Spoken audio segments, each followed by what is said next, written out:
This is Harvey's homepage, and it is actually not an interactive website that you can use on your board. This is a retired gentleman who created these wonderful smart notebook lessons, and he put them all on his website. You can download them for free, or if you want, you can order this flash drive where all of his lessons come on it, and I think it's like 30 bucks.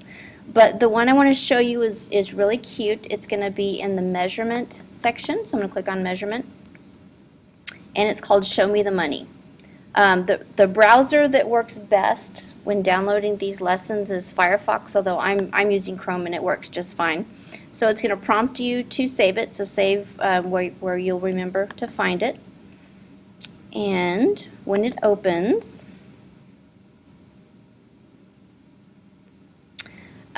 you will see the first slide that gives you some simple directions, and it also includes right here some directions on how you can use these Blackline Masters. You can print them out ahead of time so that the kids are interacting with all of these manipulatives along with what you're doing on the board. So I'm just going to go back up to the title page. And it starts off with just introducing all the different coins and what they look like. So this is the penny, and then it goes into the nickel, what that looks like, and then there's the dime, the quarter, and here's where we get into the first bit of interactivity. You have this little work mat, and what the kids have to do is determine how many pennies it will take to make one nickel. So we're just going to click and drag. All of these are infinitely cloned, so you just click and drag and let them go. And then when you're finished, you're going to switch over to your pen tool, and you can write the number that tells how many pennies it took to cover the nickels.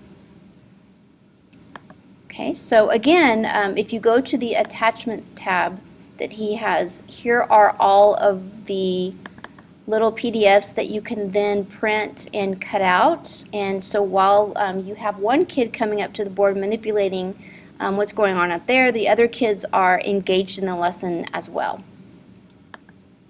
So I thought that was pretty cool. So if I go back, what page am I on? Go to the next page, and here we see a little bit a different way that you can come up with these different combinations. We've got a pull tab up here. When you pull it down, it gives you some directions, but basically all you're going to do is click on this little dot right here, and it changes the digit that's in the ones column.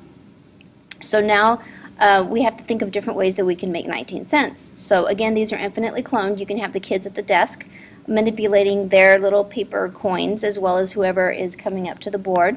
So I'm going to click and drag. So far I've got 5, 10, 15, 16, 17, 18, 19. And then of course you can ask if anyone else came up with a different way to make 19 cents. So if you continue to click on the dot, again that digit in the ones place will change.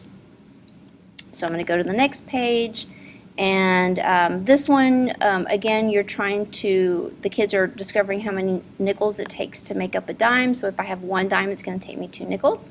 If I have 2 dimes, it's going to take me 4, and then of course he asked, do you see a pattern, and then extend. How many nickels would it take to cover 5 dimes? And it just continues with the lesson.